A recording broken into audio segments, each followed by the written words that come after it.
გორში ბიზნესმენის მანქანა ჩაცხრილეს. შეიარაღებული თავდასხმა რკინიგზის დასახლებაში გვიან ღამით მოხდა. სავარაუდო სამიზნე სუპერმარკეტების ქსელი ჯინის მფლობელი იყო. როგორც ადგილობრივები ყვებიან, ბიზნესმენის ავტომობილს ეზოში 10-მდე ტყვია ესროლეს. სროლის დროს დაიჭრა 20 წლის ახალგაზრდა, თუმცა მისი ვინაობა უცნობია.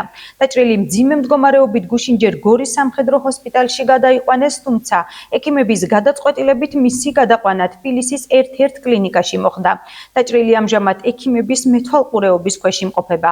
შინაგან საქმეთა სამინისტრო მომხდარ ფაქტზე გამოძიება საქართველოს სისხლის სამართლის კოდექსის 120 და 226 მუხლებით დაიწყო.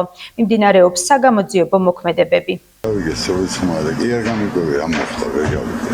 ერთი ვაჭი გასულა იყო, ეს არჩევნე ძინა და მე მითხეს იქ მეზობლი მოვისურვნა და ვიდეაფერი. იმედა შავდა ანეს დეტალები ხო არის? არაფერი, არ მიკითხია ესე ვაფშე. გაგადრო იყო და საღამო ვისკენ აგრა.